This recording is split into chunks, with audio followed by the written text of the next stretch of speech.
The following story has been brought to you by StoriesToInspire.org.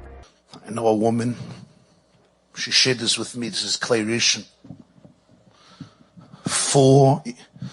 She grew up in California, secular home, not even Pesach. The 60s, Berkeley. She's searching for truth. She becomes a Buddhist for 4 years in a monastery. It's not enough. She's baptized in a monastery in Scotland from the 9th century. She goes to hundreds of monasteries, dozens of monasteries, Albania, Yugoslavia. A Yiddish maidel, a brilliant woman, 4 years. Hinduism, Buddhism. It wasn't enough. Sufism. You know what Sufism is? The Kabbalah of Islam. After 4 years, she's in a Tibet ashram.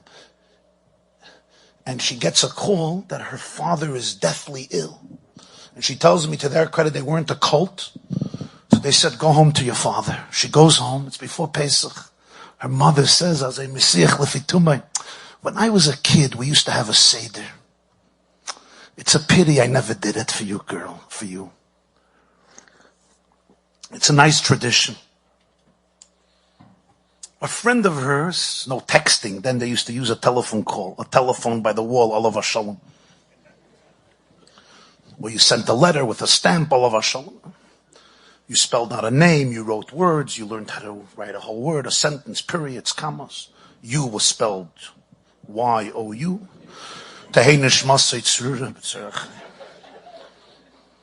Gets a real call.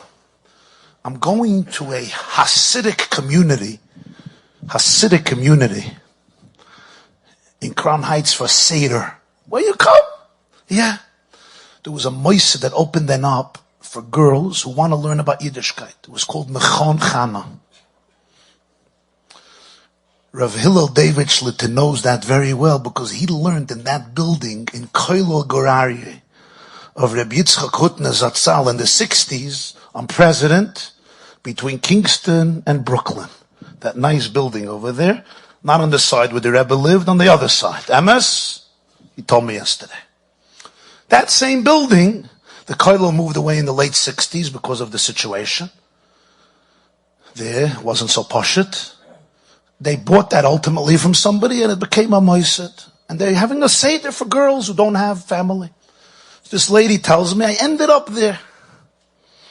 Who comes to visit the Seder before he goes to do his own Seder? The Lubavitcher Rebbe. He wants to visit. And he goes in and he checks out the Moisa and he gives a beautiful bracha to all these girls. She says, I was so moved. It was the Rebbe's face, the atmosphere, Pesach, Seder, Yiddishkeit, Niguna. She's a spiritual person. She started to learn. She decided to stay a whole Pesach. She decided to stay for Shavuos. And she'll go back to Tibet afterwards. She was enthralled. She never knew that in Judaism there's transcendence, spirituality, meditation, oneness, harmony, internal spiritual growth. A lot of Jews also don't know that it's in Judaism, even those who whatever. But she was exposed to this. She tells me, I decided I'm going to introduce myself to the Lubavitcher Rebbe, and I'm not going to lie to him. I'm not going to tell him that I came straight from Beis Yaakov, you know. I wrote him a letter, and I wrote to him everything I did. Now, Buddhism is filled with Avodah Zarah practices. Today, they already took out meditation, different stuff, but she did it k'moy shehu, with the fragrance and the incense and the bowing down, and it was real Avodah Zarah from the ancient days. And she was baptized and everything. She told me she wrote a long letter to the Rebbe, and she described everything she did for 4 years. She said the words of Yisrei. You know what Yisrei said? Ata yadati. Was it Rashi Melamed? Shaloi hiniach avodah zarah shaloi avda. Now, I asked somebody, you think the Lubavitcher Rebbe is a type of person to write this to? So somebody said, I don't know, but probably he's going to tell you that you're mechayev misa 74,000 times. Based on the Avodah Zarahs, yeah? No, if there was Eidim and Asra v'chuli, it would have been a matzav of 74,000 times Chiyuv Misa. Okay, now there's no Chiyuv Misa. There'll probably be 74,000 Tikkunim. 74, you'll probably have to fast for the next 89 years, with a few Segufim, which for a good Buddhist, 40 years is nicht the Savelt. She didn't grow up in Shabbatons with cheesecake, so it wouldn't be Dishkefel. Told me she sends in the letter, and the Rebbe writes her back a Teshuvah. Hurt.